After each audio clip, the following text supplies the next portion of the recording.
ang dami niya. Tapos ayun pa, mga ka-Diyos namin yan.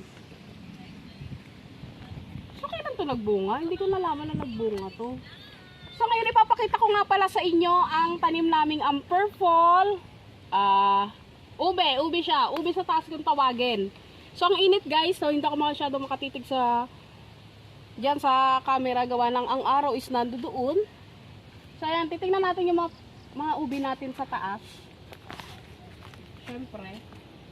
Hindi nakita ko malaki. Asan na yun? Pati nagpati.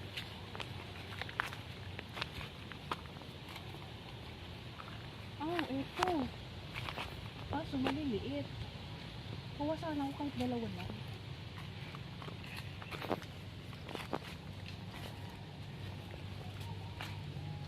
Ito.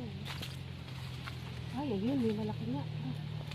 So dito tayo, kukuha tayo ng ube sa taas. So ito tinatawag yung purple kasaba. Charot.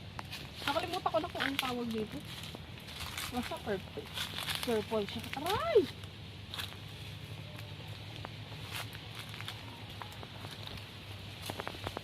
Ayun, nandun pala yung isa. So, ito siya. Ayan. So, ayan yung ating ube sa taas yan, guys. Yan ang tinatawag na ube sa taas. Yan ang ginagawang halaya. So, masarap na masarap talaga yan. So, kukuha tayo. So, ayan yung pusuhan natin. Medyo malalaki na siya. Walang bunga sa baba. So, ito yung bunga ng suha.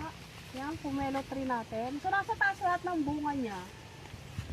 Ayan, nasa taas lahat ng bunga yun, oh. Wala tayong kukuha sana ako kasi nasa taas kasi yung bunga. Ayun, oh. Ang dami doon, oh. Mga dilaw na.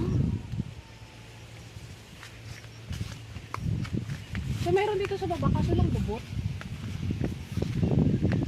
Ang top din sana. Ayun, oh.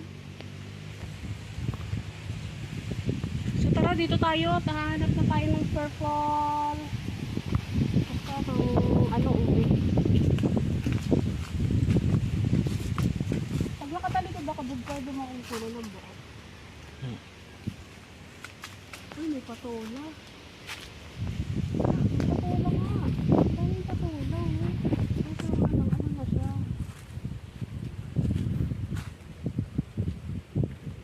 Pinatay pala.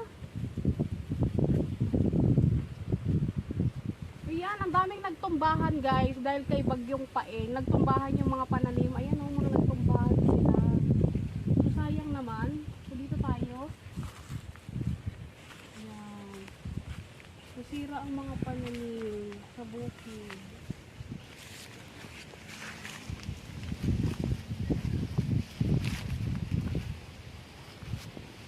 Grabe pa yan naman. Ay, ito may malaki. Ito, may malaki. Ito nga yung nakita ko. Pwede ko kayang kunin to?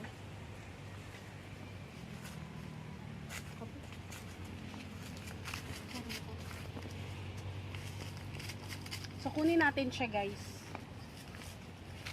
Baka mamaya ginagawang binhi pala to, no?